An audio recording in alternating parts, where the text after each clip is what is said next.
Yo, what's going on, guys? So I got a really quick one today, literally just talking about these Nanlite Pavotubes and well, not necessarily talking about them. I'm going to do that in a full video, a full review for that. But I want to talk about this cable. So this is the master slave cable. So you can connect this to one tube, connect the other side to the other tube, and you can essentially control both tubes with just one tube. That makes sense. So obviously they both have both options and menus and dials on each tube, but you can use this cable so you can have to control one. Great, sounds great in theory, but this cable is terrible. It works fine, but it's tiny. So you'd have the two tubes, right next to each other. Yeah, it's a coiled cable, so it can stretch, but it feels like it's not meant to stretch. But even when you stretch it, if I plug this in and go to stretch it, you can see that's bending. What, maybe after 3-4 times of using it, bending it too much, the cable's going to break. The cable's not meant to be bent.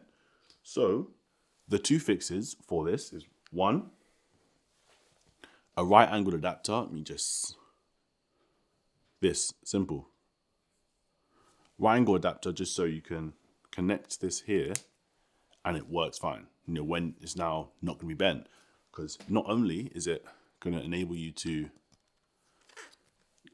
actually stretch this cable if you were to keep using this cable, but when you place this the right way round, because the controls are at the other end, it's not going to hit the floor. The other side, it's too long, so it's going to hit the floor.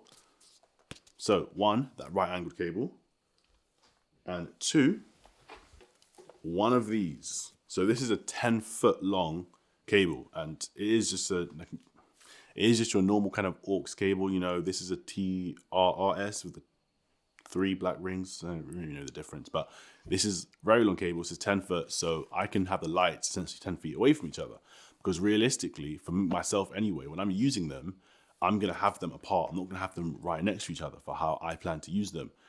So it seemed a bit silly to only have such a tiny cable, and this, it costs what? That much, and it works fine. So I'll show you how you can use just a simple cable like this and connect them. So I did, for some reason, when I bought it, I don't know why I wasn't paying attention. I got a cable with a receiver, a male and female end. Obviously, you can just get a normal cable, works fine, but I can just connect this female end to the cable that came with the Pavotubes. This teal color. And now you can see that's changed color. So that's actually quite a nice color. Cool. So you can see here, I can change the color of both. But I'm not restricted to being right next to each other. Because you imagine this one's here and the other one have to be right here. It doesn't make sense. So this to me makes a lot more sense. Just having one right angled adapter so you don't break it, don't snap. Two, a 10-foot long cable. Obviously, it might look a little bit messy. You have to do a little bit of tidying up or whatever, but it makes more sense to use them remotely. I'm sorry, if you're using them together on the slave and master mode, just to do this. Alternatively, you could just put the same settings on them, but then if you want to change it, you have to do both. So if you do plan on using the slave and master mode, there's your fix. But yeah, that's literally it. If you have got something from this, I would really appreciate it if you could drop a like down below. You could subscribe, but I'll leave the option to you. That being said, I'm out. See ya.